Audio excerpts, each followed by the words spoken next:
Today's guest is someone whose gallery isn't just a place, it's not just a store, it's an experience. Nestled in the heart of Studio City, Van Eaton Galleries has become a wonderland for animation lovers, for Disney fans, collectors, and anyone who appreciates the magic of storytelling through art.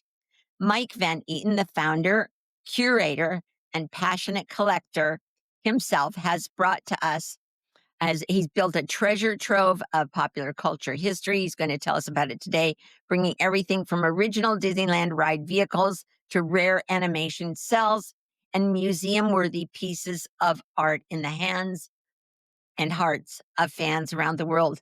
So, with the much anticipated Disney Studio and Parks auction coming up actually this weekend, right, Mike? Then there's never been a better time to peek behind the curtain of what it takes to curate, collect, and celebrate this kind of living history.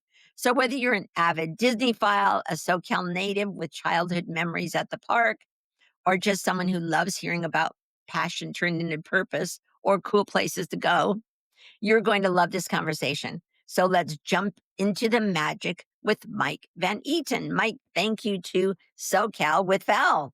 Hi, Val. Thanks for having me. I appreciate it.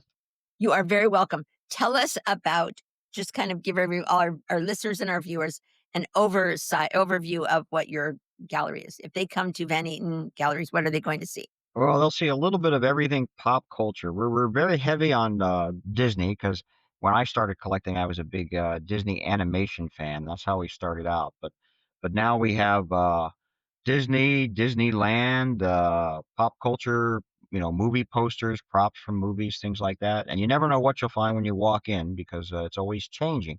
As we do different exhibitions or different auctions, things change, of course. And then we have a retail gallery, and it's full of art and ceramics and just all sorts of interesting things for anybody pop culture. So, are the things in your gallery things that people bring to you, like on consignment, or is it mostly things that you've found, you've curated your own collection? Is that the right It's term both. to say? It's actually both. Actually both. We have our auctions are almost all consignment. People bring us their collections or something they may have found, a treasure that's been passed down in the family, and we auction that off for us. And then our retail gallery is usually stuff that's either from my own collection over the years or things that we've just acquired on our own. So you found them and you thought that might be something That that might be it's something I else. I have the place for that, right? Yeah, exactly what we do. Yeah. Absolutely. I'm Yeah, always I out, understand. as we all are sometimes, and I'll walk into an antique mall or I'll be somewhere and I'll see something and go, hey, I know what that is, and we'll get Yeah. something. And I still collect, so I'm always looking for stuff for my own collection too.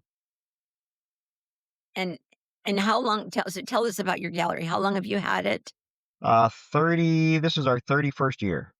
So we've been doing it a while. And Um, it's always been just yours? Mine and my partner, we both do it together. We opened it the year we got married, and we've been Oh, doing it ever since. So there you go. so you both were collecting already? Yes, too. In fact, we met each other through collecting. Yeah. So Oh, fun. yeah. And are you in the same location as you were at that time? We actually moved to this location in Studio City about 3 years ago. We were in a 2,000 square foot place in Sherman Oaks, and we just moved here. This is 12,000 square feet in Whoa. Studio City because the business was expanding so quickly. We didn't have room for we have 15 employees and we didn't have room for doing exhibitions or having space for people to come in, so we had to move to this space. Yeah, and you definitely wanna have room enough for people to wander around We and look, do, we right? do, and right Funny now how that someone goes, you right? do. Yeah, that's it exactly. Yeah, So, let's start at the beginning. Do you remember the first animation cell that made you fall in love with this world? I do, I do. Oh, tell us. Well, I'll tell you, it's a longer story. This may take your whole hour, but That's okay. Yeah, so it's if it's good for you, it's important to us, so I was always a fan of cartoons ever since I was a kid. Maybe you were too. We all watched cartoons as a kid, and I used especially to on watch Saturday mornings, I think. Saturday morning cartoons. I used to always watch the Disney Wonderful World of Color. So that's Sure. how it started. And one of the shows on Disney's Wonderful World of Color that I remember as a kid was them showing how they made cartoons. and these animation cells. So I always thought they were really cool. And I said, boy, I'd love to have one of those. So I actually moved to Los Angeles in 1985, and I was here for I was a musician, so I was here doing some work. And I was just walking down the street in LA, and I found somebody's wallet. And in the wallet was a card that said, I sell animation cells. So when I called the guy up to return his wallet to him, I said, hey, you sell animation cells? And he says, yeah. He says, oh, I've always wanted one. And he says, so we met and he gave me a cell of Daffy Duck as a reward for finding his wallet. And that was the first cell I ever got and the first cell I ever collected. And what he was really doing was he was setting the hook in me, and starting to reel me in because I started to buy from him everything he had pretty much, every cell. Every time he'd say, hey, I got these cells in, I'd say, oh, give them all to me, give them all to me. And so eventually almost bought everything he had. So when other people would call him, mainly dealers who were selling cells on the East Coast, this was just starting to become a big collectible, and he would refer them to me and saying, I'm out of Daffy Duck cells, but this guy bought 10 of them.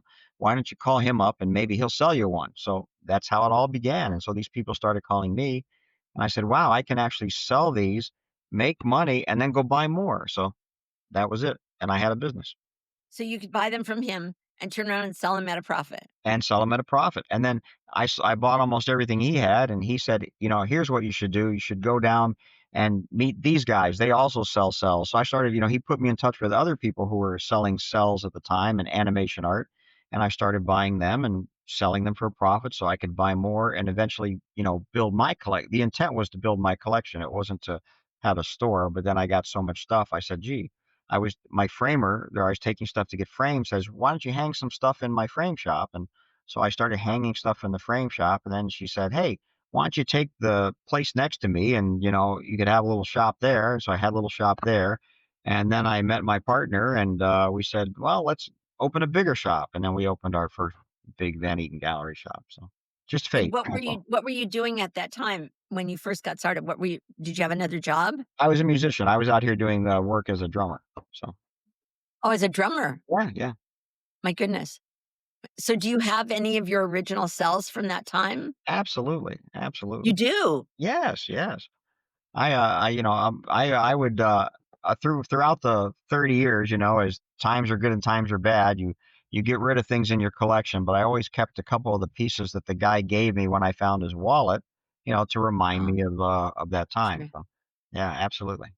And of course, we have to say and to remind you of the story that if you should be kind because look at what if you hadn't done that? What if you hadn't picked up the wallet? What if you hadn't called the man? What if you hadn't seen his card there? Yeah, it was all just all worked out. It was good karma all the way, and I still keep in touch with him. He's moved out of LA, but we keep in touch, and so it turned out he put me on an interesting path. He absolutely did. So let me ask you, so for the benefit of our viewers and our listeners, what is a cell? Hmm. Well, let me For the people who may not know. yeah, well, when they're making in the old days, back before we had computer animation, they could the animators to make a cartoon had to draw every character, and they would draw them Okay, on paper. And they don't just draw the character, they'd have to draw the character moving. Like if you imagine a flip book is the best way to think of it. So for a cartoon that was going to be in the movies, they would have to draw 24 frames for every second of that character. Say Mickey Mouse walking across a screen, right? And in sequence.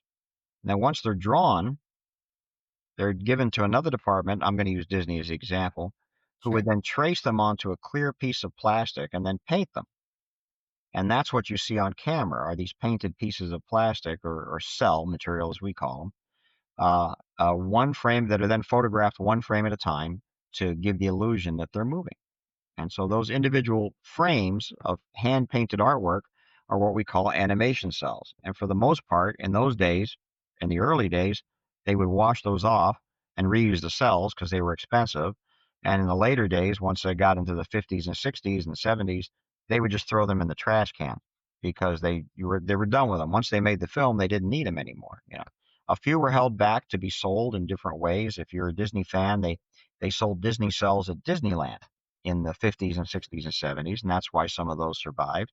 In the 30s, there was a company in San Francisco that would take cells from Disney and sell them as artwork. but for the most part, the majority of that stuff was destroyed. So they became in the 80s. A collection was sold through an auction, and they became a big hit and became quite collectible after that. And that's pretty much the beginning of our business.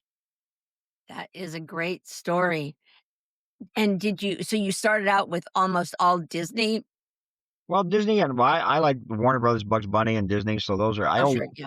tend to buy what I like. That's what we started out with, and one day a gentleman came to us and said, I collect stuff from Disneyland and I want to sell it, and I looked at his collection. It was pretty amazing, and I said, it'd be better to auction this off.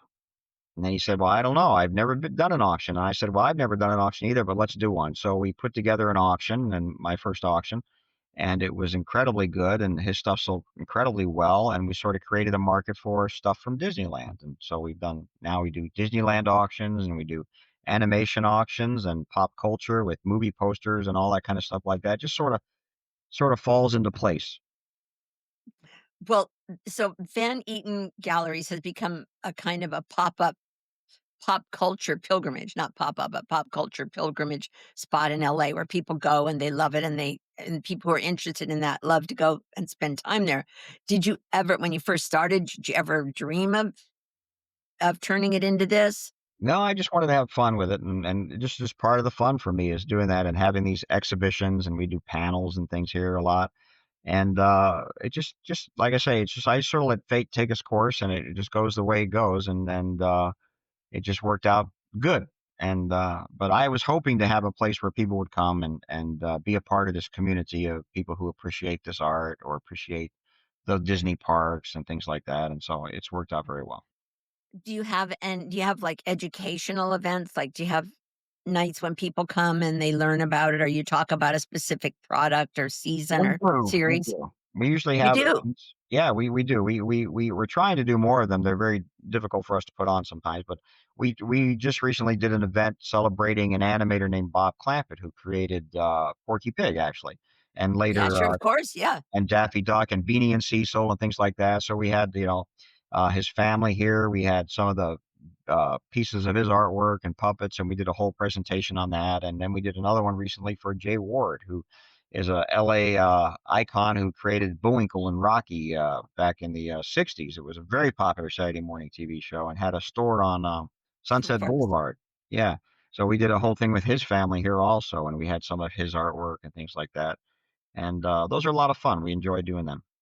Do you ever have the families approach you and say, "My dad died, and I've got all this stuff, and I just kind of wanna share it with the world. Can we do an event?" And That's exactly what we did with the Bob Clampett family and with the Jay Ward family. Yes, those are a lot of fun. Let people remember these guys so they don't get forgotten, and it's very important. So yeah, we definitely do those. absolutely, absolutely. So, I'm sure you've had some jaw-dropping pieces and items pass through your gallery. Is there anything that you wish you would have saved for yourself? The only thing I can say, and this sounds crazy unless you're a collector, is that I used to have, if you're familiar with Disneyland, the Haunted Mansion, when you Yes, get in the elevator of the Haunted Mansion, they have these paintings that get longer as the elevator goes down. They're called stretch paintings. And very early when I started out, I bought a couple of those, and they were expensive to me. They were $2,000 a piece, I think, which was a lot of money. And they're about 10 feet tall. And I don't have a house that I could put them in. So they were rolled up in my closet for 20 years. And one day, I think we needed to buy something, and uh, I was talking with my wife, and I said, maybe we should sell one of those Haunted Mansion paintings. So we put it in an auction. This was before we had our own auctions, and it sold for $80,000. This painting that I bought for $2,000, which is great. But I still regret that painting not being in my closet right now. I really miss it. So that's one of those things that because of a collector, and I said, "Oh, I'm never going to see another one of these." And darn it, I really messed up by selling it. Even though it got us through a tough time and we got money from it and everything like that, right. it was I really missed that painting. And since then, those paintings have come back up in our auctions, but now they sell for 150 or $200,000. And so I can't even buy one now.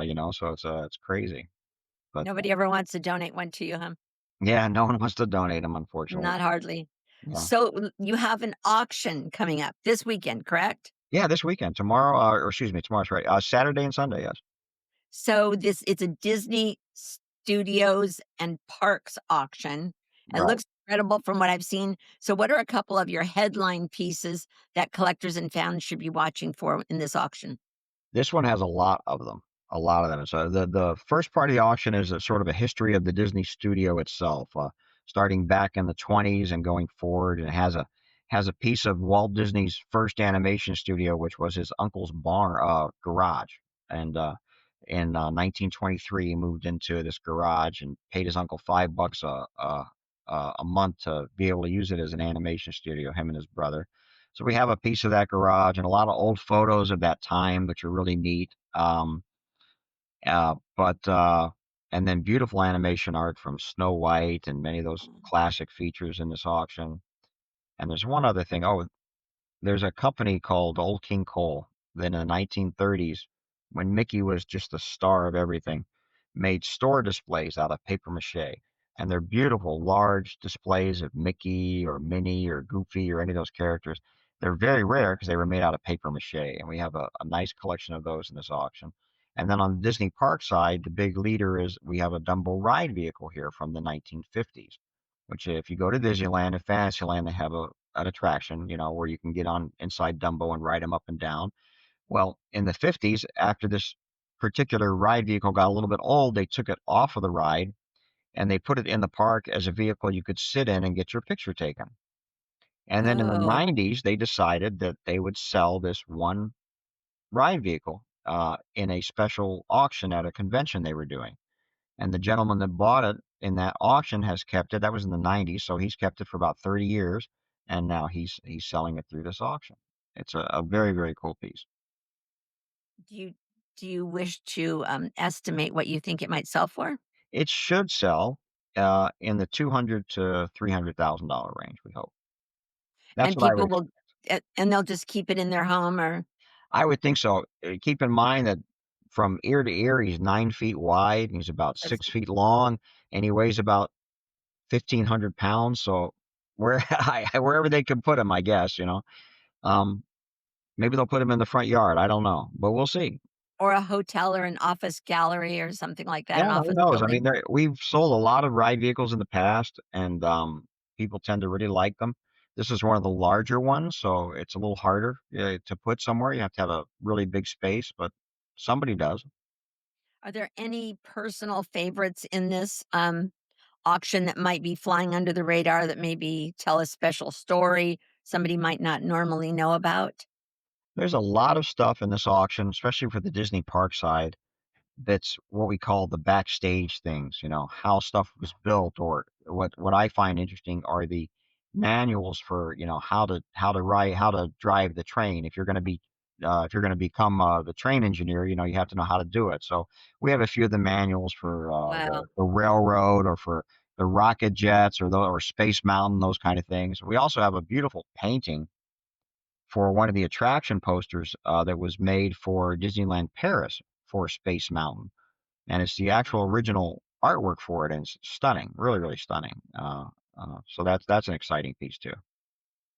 That is exciting, and these pieces just come to you from Everywhere, families, collectors everywhere. all over the world. I mean, I think we have a lot of Pirates of the Caribbean props from the movies that came from uh, London and over that way. But stuff comes from all over the world to us. It's really interesting, How and fun. all from these auctions. We don't really advertise, but they just hear about it, or they're fans and they follow, and it just builds from there.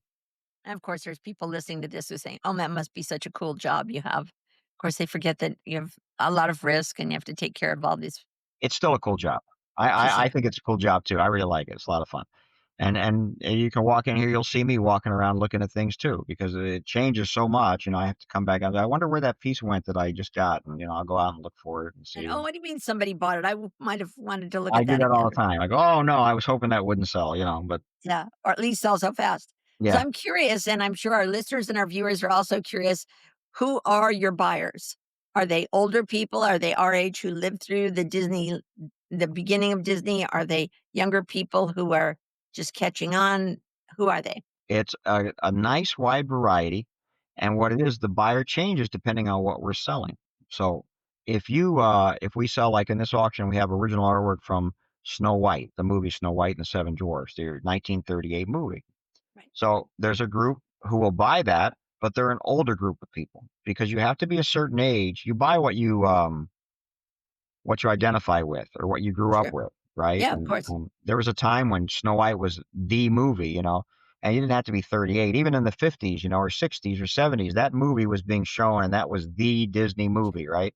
And Absolutely. if you were a parent, that's the movie you wanted your kids to see because that was the movie you saw. So there's that age group that buys Snow White. Then there's another age group who grew up with The Little Mermaid, which was Yeah. 1989. Yes. That movie now is coming up on 40 years old. We don't realize that.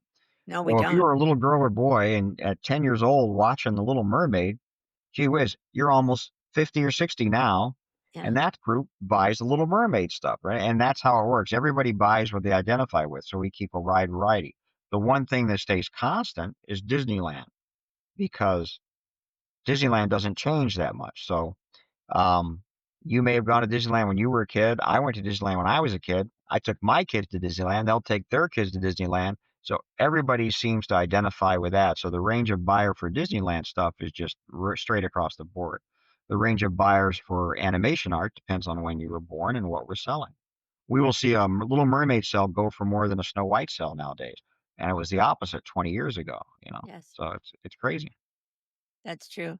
Will there ever be a time when the people that are older, like I don't know how old you are, so I'll just say my age, who because we grow out we're gone from that era, will they still be as popular? Will those still bring as much money? They won't. They'll bring less money, I think. I think a perfect example that I tell people is that if you remember the character Woody Woodpecker, I do. right? I remember the character Woody Sure, Woodpecker. of course. So when I first started selling animation art, that was a very popular character. But after about 1970, he sort of disappeared from TV. There's no movies or anything like that with him. Right. So he sort of got forgotten by anybody who was born after 1970. So Yeah. now that character doesn't sell for hardly anything because there's nobody who really identifies with him or cares about him so much. Is that right? And Yeah. we see the same thing happen with the Flintstones, believe it or not, which you can Yes. remember and which was a 60s, but was also a 70s TV series on Saturday mornings and even into the 80s. But again, it's disappeared for like 20 or so years. So the newest generation of collectors, they're not so interested in the Flintstones because they didn't grow up with it.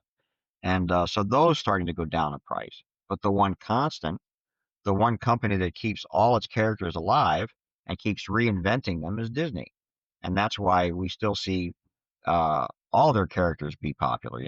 Jungle Book, which was done, 70 years ago or 60 years ago, Right. Yeah. still popular because they keep recreating the characters and keep getting the cartoons out there. And so that's why Disney sells so well is because they've kept their characters alive. So, A lot of effort, I'm sure, goes into everything you do, but especially curating an auction. Do you ever go out and seek pieces? Do you ever think like, gosh, I really would like to add this to the auction? And how do you decide what makes the cut and what doesn't? well, we try to tell a story in every auction, and we try to like the one year that we have this coming up. Tells a sort of a story of the Disney studio starting in the 20s up to present time. And so I might look at it and say, we're missing stuff from the 1950s. We need more from the 1950s. So I'll try to seek out some interesting things, whether it be animation art or documents or toys from the 1950s that I can put into that area so that we tell a good story. And with the Disney parks, it's a matter of having something, excuse me, from every land, and Oh, sort of showing an evolution of the park. Uh, um, Having maps, having tickets, having a little bit of something because there's a different collector for every little thing from Disneyland. Popcorn boxes, napkins, everything. So e-tickets. it's a crazy thing. So and then the cutoff, as it used to be, I didn't care what went into the catalog as long as I liked it. But nowadays, because it's so expensive to make a catalog, we have to make sure the value is going to be in at least a few $100s per item. So, um, and we try to keep the auctions reasonable within maybe 600 or 700 items a day maximum. and then we just have to cut it off. So we're already building an auction for September now because we have so much stuff. So it's crazy, and they take months to do anyway. These auctions take months to curate. So So with an auction, do you try to have a specific number of items?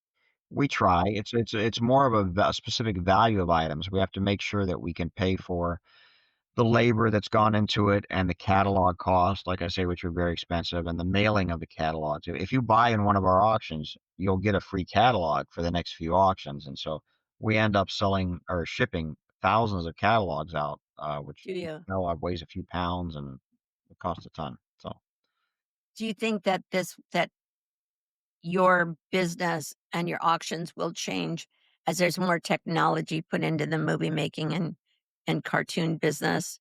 I think it will. I think with animation for sure, since they don't even use paper anymore, everything's done on a computer now. So there's no physical piece that can come from it. So at some point in time, as we age and as cartoons age, there's the what people are going to be looking for are pieces where there's really nothing that was made or done by hand.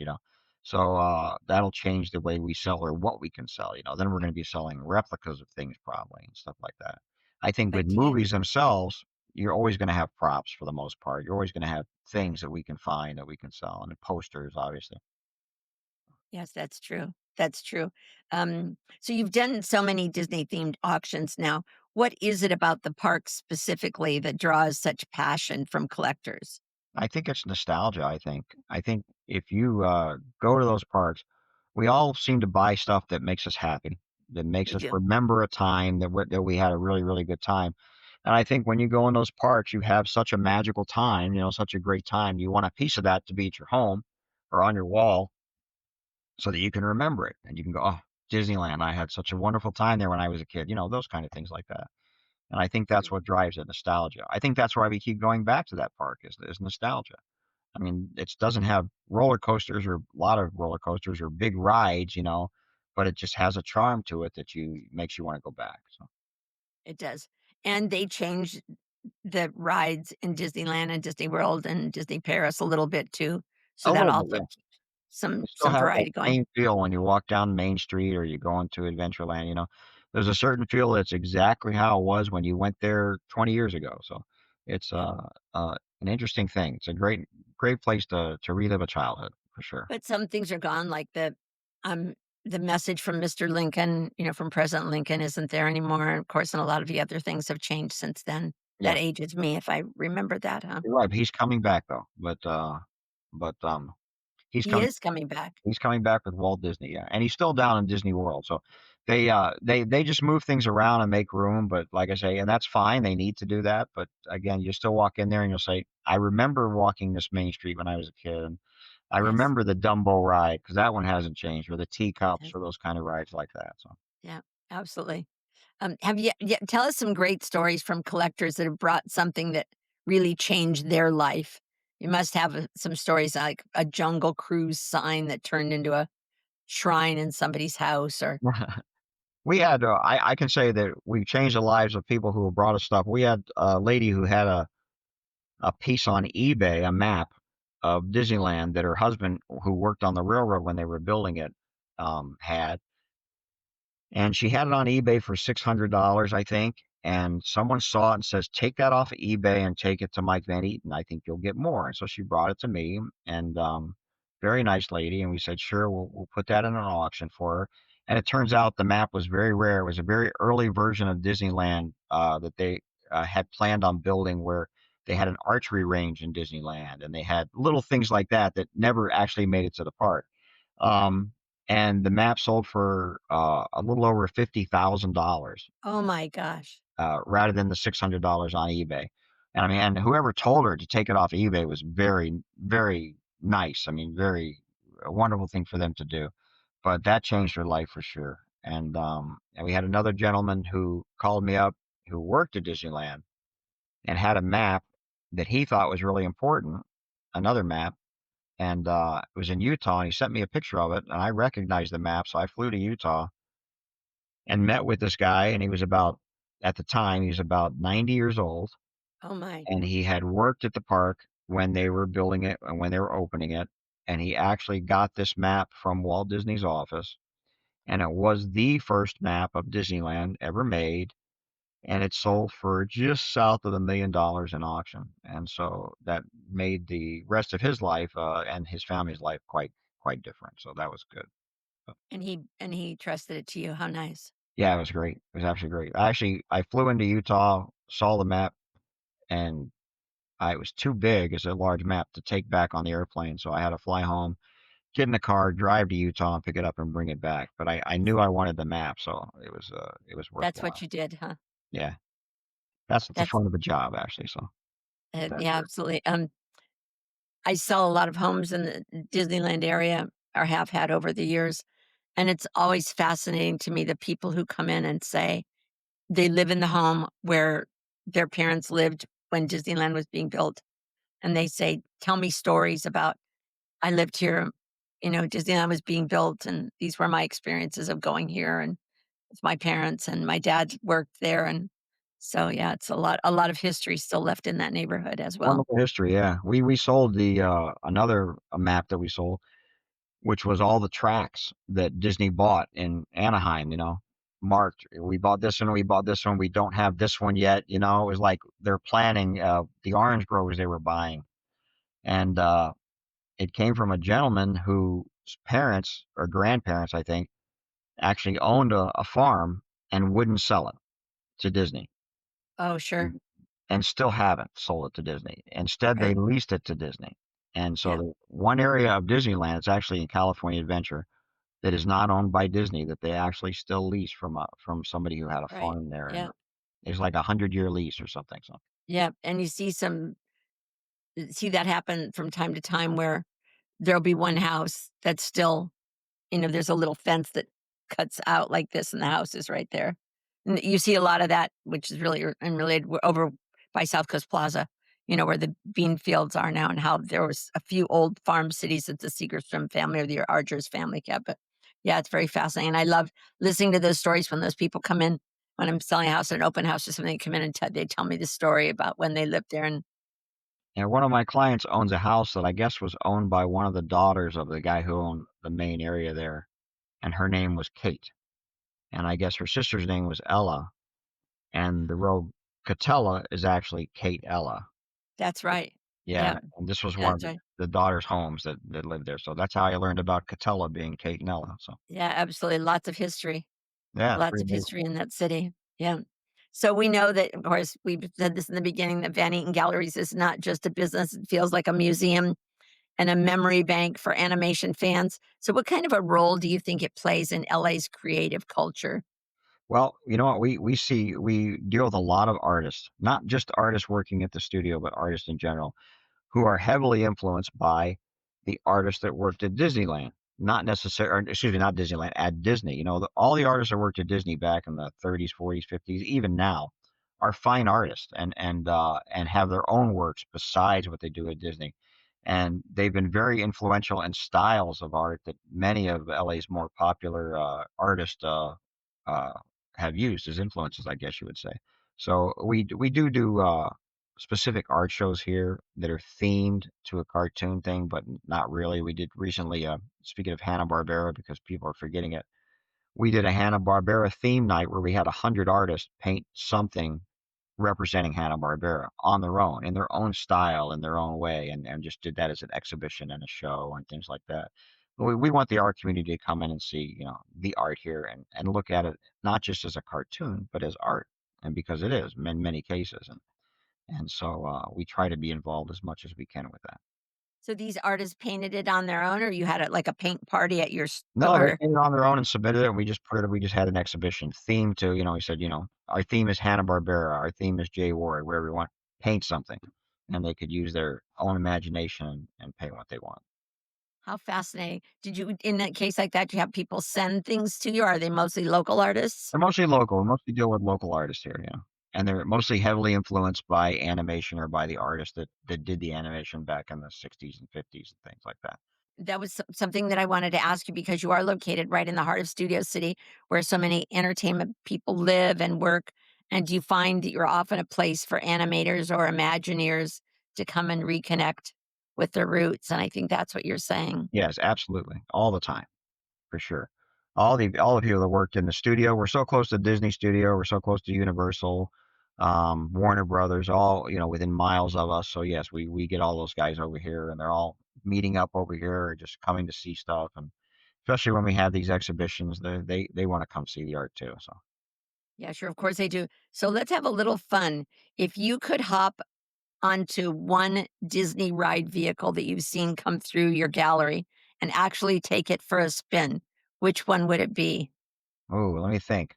It has to be for me, it has to be the Haunted Mansion vehicle. They call them the Doom buggies, and they're those little, curved buggies that you get into for the Haunted Mansion. I love those ones. We had one of those come through, they're very rare. And my second choice would be a Mr. Toad car, the little Mr. Toad car from the Mr. Toad's Wild Ride. I like that too. You did. That's fascinating. That's interesting. So let's let's be honest. Do you ever get starstruck when a certain piece comes in, or I are you always really get cool? started. You can Yeah. handle it all right now. Yes, I hate that when that happens, but it does happen, and it's a piece like I really, really want, and like, oh, I'm never gonna get this because it's gonna go for way too much. And yes, I get starstruck all the time. Yeah, unfortunately, being a collector, the bad thing, I shouldn't be a collector and be in this business because I want to buy everything and keep it for myself. So that's uh Of that's the way course, it of is. course.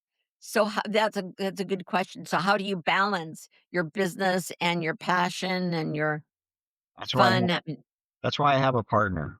See, I say yes, she says no, and it sort of balances out in the middle somewhere. Works out really good. Is that right? Oh, Yeah. yeah, absolutely, yeah. And Yeah. so you met your partner when she was also kind of in this business, or the early parts of this Yes, business. when I mentioned that I had stuff in a frame shop that I was selling, and one day, she came into the frame shop to try to sell me some artwork, and, it turned out that she was trying to sell me artwork that I had sold to another dealer in Chicago, and, so I didn't wanna buy the artwork, but I definitely wanted to take her out, and that's how it all started, yeah. So does she influence your decisions still today? Absolutely, absolutely. We're a really good team. Like I say, we balance out, because otherwise I spend all my money buying stuff. I'm too impulsive, I guess you would say. So it's good to have that voice that says, wait a minute, think about it before we do this. Are you sure this can happen? Or, kind of take it from there. So And does she have different favorites than you do? she does. She comes from a more fine art background, actually, to be quite honest with you. So, and she's also much more into movies and movie posters. So when we get into those auctions, those pop culture auctions or Hollywood memorabilia auctions, she's a big help in deciding what might be best in the auction and what might not. So, And you bring in an auctioneer, is that correct? yes, we actually use three different auctioneers. We use four really. We use two from Northern California that have a sort of a that style of auctioning that we all like. I call it hog calling, where they talk real fast and get through that. And we use them because they can move faster in auction. So like this next auction we have, which has almost 1,000 items in it, we have to move at a fast pace. So we'll use those guys. And then we also have two ladies from the East Coast that will fly in who are more like what you see for those auctions at like Christie's or Sotheby's, where they go, "We have this, thank you very much. How about this?" And they work much slower. And we'll use them for a different style of auction when we don't have to move as fast. So, And you said you're going to have about 1,000 items, is that correct? yeah, I think 960, 950, somewhere in there. So, right about 1,000 items over 2 days. And And it moves. where do you hold your auction? Here in our studio, in our gallery here, You one of do? the reasons we moved here was so we'd have an area where that we could dedicate to exhibiting things and having these auctions. So we have a stage set up in there, and it streams live online. So there are a lot of people who just like to watch the auction and don't necessarily bid, but you can also bid online, or you can come here and bid. There's all sorts of ways to do it, but it's quite an entertaining thing to watch. So Do you enjoy it? I do enjoy it. Yes. I have a great time with it. I usually when the auction's actually going on, all the work is done, and you can just sit and just watch it happen. It's a lot of fun. Is that right? Yeah. To enjoy it? And Do you pretty much sell everything in your auction? Yeah, Have about you 95 or 98% usually go, in these auctions, so pretty much almost everything, yeah. and how many people come to your auction? Live and in person, just a handful of people, if you're in the LA area, can come in and sit in the chairs because these auctions last about 8 hours. It's a long sit, you know? Most people are online, watching it online, so we'll have a handful here. We'll have maybe, 2,000 people online, and then, we have people who are on the phones who we call when certain items come up, and then we have people who have placed bids in advance with us. And so altogether, there's probably between 2,000 and 2,500 people usually per auction. So if someone wants to participate, do they do they have to register with you in advance? They do. They do. They have to register at least by the day of, and they do that through our website. If they're coming here live, they can register when they get here. But for the most part, if you're going to be online, you have to go to the online platform and register on there. It's very simple. It's very easy. And So it's not often that people just walk in and watch. Yeah, people do. People do watch, yeah, but, and they're more than welcome to. It's, like I say, it's a lot of fun. Most people don't because it's an 8-hour like I say, it's an 8-hour journey, and, it's a lot of sitting, so for that, so. And in an auction, is there a certain in one of your auctions, is there a certain time when you say, like, now we're going to auction off this and 2 o'clock we're gonna start auctioning off this, or do you mix them all together? Well, they're numbered in the catalog, like 1 through 950, so, the morning of the auction, I think it starts at 10 AM. We'll start with lot number 1, and then when that one's over, we go to 2 and 3 and 4, and they just go in Right. that order. So they're So they're already set in pre-put the in order we lots. want. Yeah, they're pre-lotted in the order we want them to be in, so. Let's spend a few minutes talking about consignment. Okay. I saw that you say you will take things on consignment. Yes. What do you accept, and how would someone approach you if they wanted to do that? What we usually ask them to do is email me, at, Mike at vegalleries.com and let me know what you have. And, better yet, send pictures of what you have. And then what we do is we decide if we have an auction coming up that it would fit into because our auctions are themed and they're trying to tell a story. So if you have a Frankenstein movie poster, I'm going to make sure you're in our Hollywood auction. When's the next one of those? Or if you have a Disneyland piece, I want to make sure you're in the Disneyland auction. And so we'll find out what you have and where it might fit into our auction schedule, and then we'll just email you back and say, here's what we can do and here's when we can auction it. And then we take the piece in and we photograph it and we catalog it and get it all set to go, and then we exhibit it and then we auction it. And it's only animation art? Well, no, no, it can be anything popular culture. Hollywood is really big with us. Toys are good with us. We recently did a guitar auction that went very, very Oh well. my goodness. We sold guitars at surprisingly amazing high prices. And those another very popular collectible. So there's all sorts of different kinds of auctions we have. I mean, the main ones we do are the Disney, but we've done two guitar auctions and we've done multiple Hollywood auctions where we have Hollywood memorabilia. So That's fascinating. I was on a call last week with a lady who's helping someone who wants to sell their home. I wanna say it was in Tennessee, but it might have been in Virginia or somewhere. And the gentleman had passed away. He had a collection of 80 guitars, and she had no idea what to do with them, and so we were all saying, "Do this, do this." I never thought about and now I'll go back to her and say she should reach out to you. they're some of the one of the most popular collectibles I think going right now are guitars, and they can go for Really? enormous amounts of money. It depends on what they're so. To give you an example, we did a charity auction, which we also do, for some people from a band called U2, which is I don't know if you know U2 or not, but I so do. we had them here, and they got all their friends to donate guitars. So we had a bass that Paul McCartney used in Wings, and that went for $500,000, and we had this guy's guitar and that guy's guitar. It was an amazing auction. Those are rare, so I get that. But in our last auction, we had a electric guitar from the 1960s. It's called a Stratocaster, a Fender Stratocaster, and that one sold for $25,000, just an My everyday goodness. guitar from the '60s, so you never know, and I'm sure there's plenty of those out there, honestly. So you never know what he might have when it comes to guitars. I think that's a hot collectible right now, very hot collectible. So we're hoping to And get more I of it. was going to ask you, do they always need to be signed? But it sounds like that's not the case. No, that was just an everyday regular guitar that he could have bought at any music store in the '60s or '70s, and it would have been fine. So And what about music scripts, that's signed by the author or the composer? it can be if it's especially if it's original. Now there's two ways. We sold lots of music from Pinocchio and from things like that where it was the original scores, and those have gone for quite a bit. But depending on who composed it and how popular it is, it's all about demand, and what people are into. So it could be worth something. Depends on what the music is. And do you also include items from, like, Star Wars? Absolutely.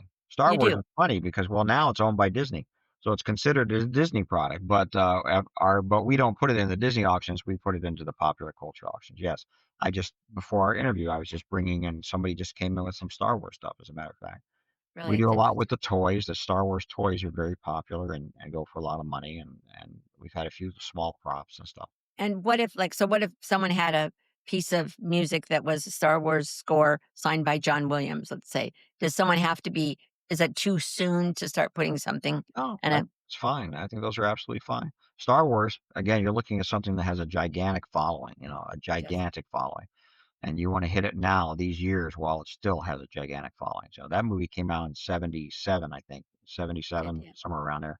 So, but they've made so many others after, it's kept it alive through generations, and that's what yes, you want. You want it to cross through a couple generations. So yeah, that's great. And John Williams is, an icon, legend. yes, yes, he is, and I think he's still alive, isn't he? Yeah. Yes, but he's got to be in his 90s, I would think, if he is. Yeah, he is. I know, yeah, he's so if you could add one item or one era to your future auctions, maybe something hasn't been seen yet, what would that be? What would be your dream inclusion? Oh, for me, there's a couple things. One that's never shown up is an original cell, the animation cell from Steamboat Willie, the first Mickey Mouse cartoon. So that would be the ultimate, I think. None of those have survived, to be honest with you, and that we know of. But there could be one out there, so we don't know. So that would even the archive doesn't have one. So that would be the ultimate for me. Would be that.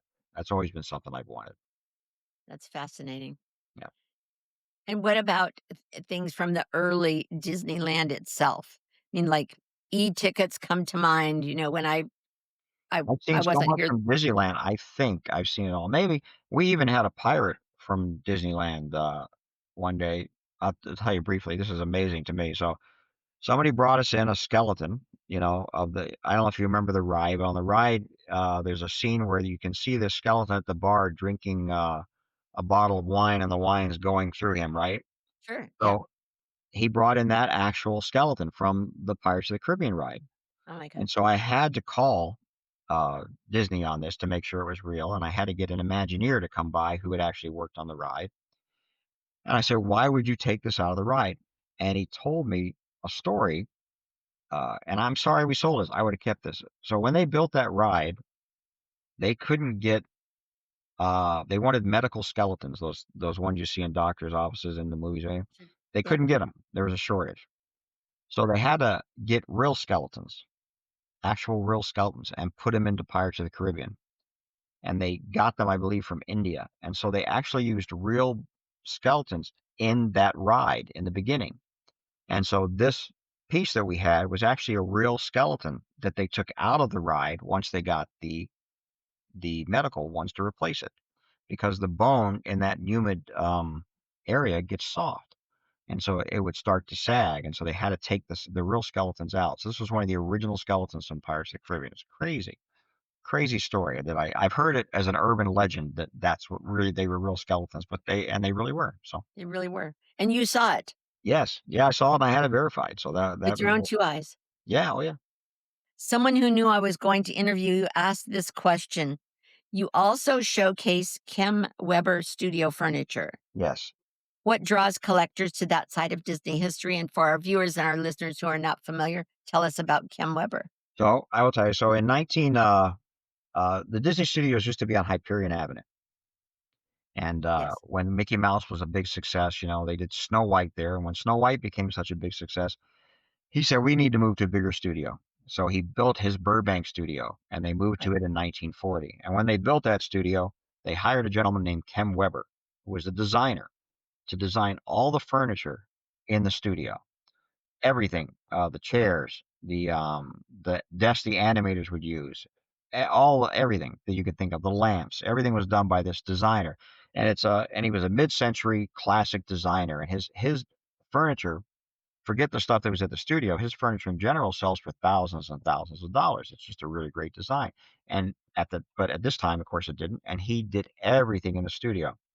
And so the animation desks, the chairs, I think in this auction coming up, we have an animation desk and a coffee table, um, are quite collectible, not only as Disney furniture, not only as classic mid-century modern furniture, but also as the work of this guy, Kem Weber. So they have 3 different collectors that can pull from to collect them, and that's why they're so popular. The animation desks are amazing. They were made with little nooks and crannies, so a place to keep your paintbrushes, a place to keep your pens, even a place to keep a bottle of liquor if you needed it, and just everything was built into these desks in different areas, so they're fascinating, wonderful desks, and closets. I think we have a closet in this auction coming up too. Everything just custom made by this guy, Kem Weber, and just classic mid-century modern furniture. So the people who know, if you know, you know. If you know, you know, and there are quite a few who do.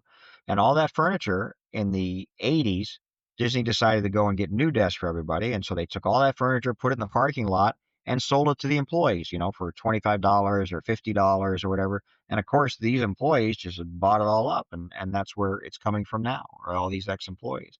But The little did chairs, they know at the time, huh? they just wanted it because it was an animation desk and great to have at the house to, Sure. work on. Yeah. They Yeah, never sure, why thought of not? anything more. Yeah, yeah, yeah, why not have it, right? Why not have it? Yeah, and at that price, you can't lose.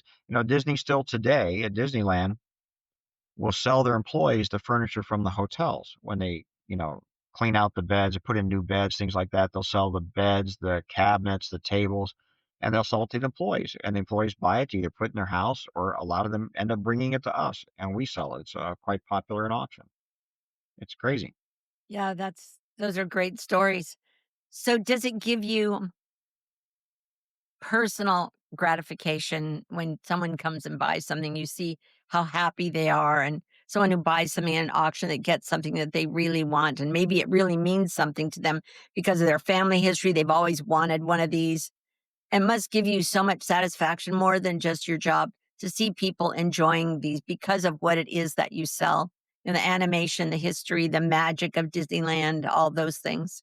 No, it does, and as a collector, I can say I understand the feeling it is when you get something you want, and get something for your collection. I get that feeling completely, so I share in it, and I love it when other people get to have that opportunity also, for sure. Well, and I'm sure this will be your weekend to make a lot of people happy. It's been so fun to have this ride through creativity, passion, collector, nostalgia with you.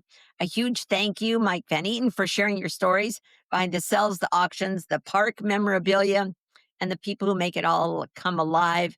So if you're in Southern California, be sure to visit Van Eaton Galleries in Studio City. The current exhibition for Disney is this weekend, but as he said, they've got auctions going on all the time, and their product, their material, what their merchandise changes. So you can always go and find something new. So remember that every piece of art holds a story. For those of us who are fortunate enough to live close to Disneyland, we know that that's the case. We love to see the magic when people come and visit our vacation homes, and they come there because they get to sleep on a Mickey Mouse bed or something. So until the next time, thank you, Mike Bennington, very much. I'm going to come and see you. And this is SoCal with Val, where we find hidden gems as we have today, the creative souls and the timeless magic all around us in Southern California. See you again next Friday. Thanks, Valerie.